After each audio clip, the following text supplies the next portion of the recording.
Hey, Puss new little video. This one is actually a special video. It's a video response after a request by one of my subscribers.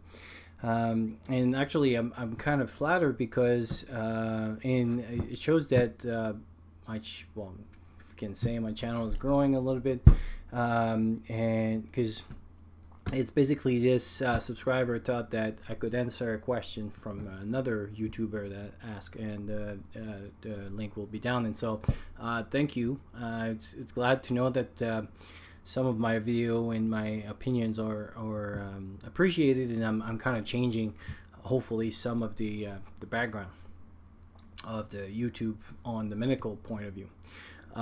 Second, so the question in the video you'll see down basically was all the way to the end of the video, and it's from a website, a YouTuber that I really like. He was gone for a while, now he's back. He's more into bushcraft and stuff, but I always like his mind that it's all over the place, and I like that because he always thinks outside the box, and even like 3 bucks outside the box, so it's great. And so this is why from the medical point of view, I like that kind of question, because what if? And he was trying to really look for the answer. And so this video may be long, so there'll be different parts because there's a lot to it, because I really want to make a good answer. Second, as long as it's going to be, because I'm going to be on the road, and I really soon in the next few days, I really wanted to answer it before it was too late. And there won't be too much PowerPoint and stuff and do research, because I don't quite have all the time to do that right now. But when I come back and everything, I'll probably put links down, so that will be down. So the first part is we're going to do a little bit of physiology to answer the questions, and then the second part, I was reading some of the comments, and we'll go through that as well, because there's a lot of myths and misunderstanding of it. So basically the question was very interesting. It basically is, so it's been 2 to 3 days, you've been walking, you have no water, like literally no water, you're down, and you get to this very nasty, disgusting pound that has like nasty water. And the question is, physiologically wise, if you would lay in that for a few hours, would you absorb any water? So the fast answer is no. But for those that follows my channel for quite a while now, you know that I don't just stop up there. So let's go with the physiology first of all of what is dehydration. And there were some terms that he used, and so that I would like to go back at. There's 2 things to understand when it comes to dehydration. And so I'll talk about dehydration, and then towards the end we'll talk about organ failure, and some people kind of misunderstand those. So first of all, not all fluids are equal, meaning that we have 3 different zones where fluids can be basically those 3 zones separates in 2 zones, or I should say 2 zones separates in 3. So you got intravascular, and I'll put words over here so you can Google it or search and stuff, and like I said, when I come back I'll put a little bit more. So intravascular means it's inside your veins, and then you have the extravascular, so that means outside your veins. So that's kind of like the generalized stuff. The extravascular is separated in 2. You got the intracellular, so that means inside your cells, and then you have the extracellular, so that means outside your cells. So basically you got fluids inside your veins, outside your veins, and outside your veins you got fluids inside your cells and outside the cells. So basically we have a big soup that goes all over the place.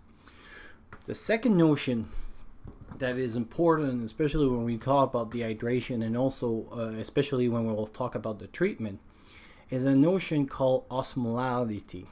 And this is a chemical, if you ever did like high school chemistry and stuff, it's basically the same thing as if you have a membrane that you would put any solutes, so basically a hard surface inside a solute, which is kind of like what dilutes it, and it's more concentrated on one side than the other. The fluid will go to re-equilibrate, because our body always try to equilibrate. So for example, if you would have like a very sugary formula on one side and another side with just pure water, the body is very the whole universe is very lazy, and so it would be harder to bring sugar solute, so the hard big molecules of sugar on the other side, but it's easier for water to traverse, and so basically it will traverse and equilibrates, and so that boat looks like that. It's called osmolality. Why are we talking about that? It's because our body works exactly the same way. So we have an osmolality which is about 300 inside our body. The intravascular and the extravascular is about the same thing. So on both sides is 300. There's a little bit of variance because things have to move from one side to the other, but mostly is on the other side. So now you stop drinking, you vomit, you whatever. So your input versus your output, so basically how much fluid goes in versus how much fluid goes out, is greater whatever is coming out than when it's coming in. So perspiration, peeing, diarrhea, vomiting, whatever you think is greater than whatever you think. That's where you get into the road of dehydration. And dehydration is a continuum, meaning that you don't get dehydrated right away. Well, you'll get like maybe 5%, 10% of your body fluids, to 15, 20%, 30%. So you go worse if you cannot bring anything in, decreasing stuff. So for example, one big way of decreasing dehydration is to prevent that. So if you cannot drink a lot, it's to decrease how much you lose. So for example, sweating and everything. That stuff that you could so breathing, like when you breathe too fast as well in, like, say, cold climate or very dry climate, you're losing a lot of humidity that way. For adults, it's not such a big deal, but for example, when you have kids which are breathing at 60 a minute or 50 a minute, they're breathing really fast and they're so small, it's actually big loss. They're called incipient loss, incipient loss, or something like that. And basically it's loss that you're kind of losing whatever you're doing. You're going to be losing that because you're breathing and things like that. It's not so much of control. So in adults it's not so big a deal, but when every drops count, it starts to accumulate. So you're on the road of dehydration. You're losing more fluid than you can put back in.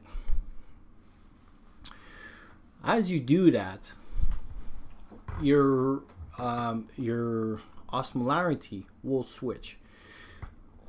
So first, what's going to happen is that your vessels will go down, and you have to think that the human body is a stupid, intelligent machine. And it's stupid in certain ways that sometimes it is so focused on, for example, survival or things, that it will do things that are actually detrimental to him, but is the last resort, and that's all it can do. So it's a very intelligent, stupid machine. It does things like better than we can think, but sometimes it's not the right strategy. So intravascular, extravascular, you're losing a lot of fluids for whatever reason. and you're on the road, so either you're not losing fluid, but I mean you're always losing fluid anyway, but you're not drinking, so you're dehydrated. So you're at day 2, you're dehydrated.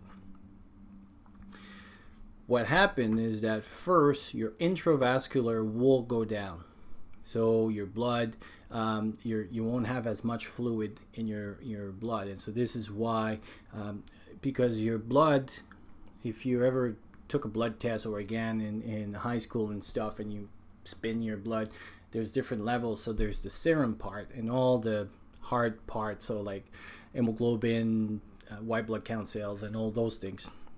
But there's a part of it that is fluids, which is the serum mostly, and all of this is mostly liquid and fluids, like water and all that stuff. So if that goes down, then you have more fluids. But the problem is that now your fluids cannot propagate as easily in your body. Also now it's more sluggish. There's place that it doesn't propagate as easily. And your body now also, this is where you're going to start feeling dizzy and all the symptoms of dehydrations and everything. So what your body does is like, hey, I got all that fluid and intravascular fluid. So what it does is that it transfer, and again, because of osmosis, and we'll see why it's so important, especially in the treatment. Because this is more hypertonic, meaning that the tonicity, so the osmolarity, is higher up. So because the tonicity is higher up, the fluid from your cells or your extracellular will transfer to your veins. And so you transfer, you reestablish your body, okay, lose again more fluid, transfer, and then at one point, I mean, you have no more reserve because you didn't bring anything. So now your cells are shrunk down too. So your cells now are depleted. And we're talking like, again, severe dehydration, because that was the question. So at severe dehydration, this is what happens.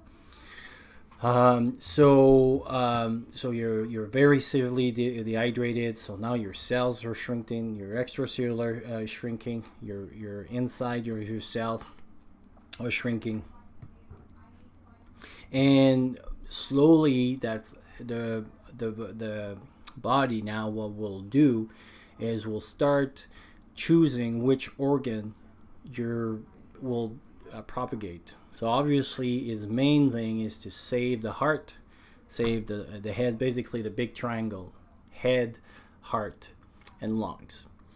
And so it'll start shutting down on the kidneys, shutting down anywhere else, your extremities. That's why if you ever seen anybody that's very sick, their extremity gets cold as well, because it starts shutting down peripherally. I don't need my foot, I don't need my stuff. So basically your body or your brain, how it sees you is this, imagine this big trunk, a head, no arm, no legs, and anything almost below the belly button, nothing, just your thoracic cage, and that's it.